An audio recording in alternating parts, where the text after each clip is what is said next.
Hi, this is Karen. And I'm Christine. Today we are going to be talking about geocaching through a webinar. Geocaching is an outdoor activity in which participants use a GPS or mobile device to hide and seek containers called geocaches or caches anywhere in the world. A traditional geocache. A geocache places a waterproof container, which are similar to these right here. This is a little keyhole that you put under your vehicle or something to hide a key. Those can be found on like stop signs and that kind of stuff. Or they use huge peanut butter jars, and that is normally covered in like a camo duct tape, so it's a little more harder to find out in the wild. They are hidden with a logbook, which is just a small notebook. Sometimes this is even cut to be smaller, that you place your team name in there. And then different trade items, which we'll show you a little bit later on in this webinar. Once those are all put together, they find the coordinates of where they're going to place the geocache. These coordinates, along with other details of the location, are posted at geocaching.com. Other geocachers obtain the coordinates from the list site and seek out the cache using their GPS or mobile device. I use my cell phone. It's easiest for me. I bought a GPS and I cannot figure out how to use the thing. The finding geocache records their team name in the logbook and online, but then must return the geocache to the same coordinates so the other geocachers can find it. Geocachers are free to take objects from inside the container, but they must put it back with something of higher value or similar to the value that it is. Typical cache treasures, also known in the geocaching world as swag, and these are swag, are not high in value but may hold personal value to the finder. Aside from the logbook, common cache contents are small toys, ornamental buttons, CDs, or books. Although not required, many geocachers decide to leave behind signature items, such as personal geocoins, pins, or craft items, to mark their presence at the cache location. Also common are objects that are moved from cache to cache called hitchhikers, such as travel bugs or geocoins, and these are the travel bugs.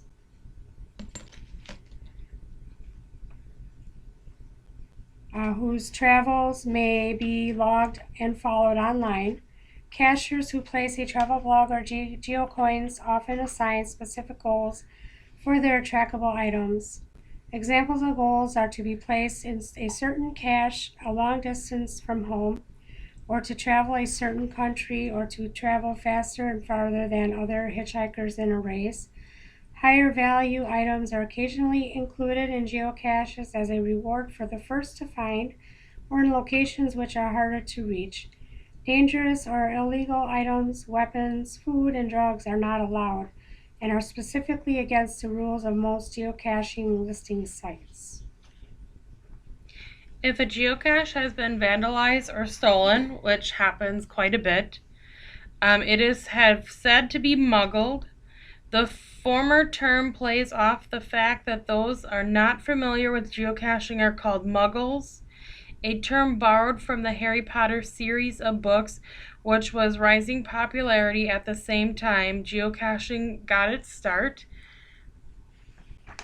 Geocaches vary in size, difficulty, and location. Container size range from nanos, which can be similar than the tip of a finger and have only enough room to store the log sheet. 5-gallon buckets or even larger containers such as an entire truck. The most common cache containers in rural areas are lunchbox-sized plastic storage containers or surplus military ammunition cans. I always like finding the bigger ones. They're normally like packed full of stuff. But in Beaver Dam area, you can only find like small ones. There's very few of them that are even a decent size. Once you have an account at geocaching.com, start hunting. Never underestimate the cleverness of some cache hides. Even beginner hides can be masters of the art of disguising a cache. Finding some caches can be quite a challenge. I've spent hours looking for some caches and have never been able to find them. In Beaver Dam, there's one over kind of by the little bridge by the food pantry. Mhm. And my husband and I have looked and looked, and we still cannot find it. And we've spent almost 3 years looking for this one now. We've had people like tell us that it's underneath the bridge and stuff, but I don't want them to give us the answer of exactly where it is. That's no fun. So they gave us a few clues, but we can still not find the thing. We spent hours looking for a bunch of different ones and have never found them. Very few caches are in the obvious spots. The longer you start geocaching, the longer you have been doing it, you'll know that, like, oh, it tells me my coordinates are like around the stop sign. You'll just automatically get the senses of where they're going to hide it then. Even the easiest caches are fun. Perhaps it's because I'm addicted. I like the caches that leads me to places that I don't even know existed. When you finally get going, you'll understand.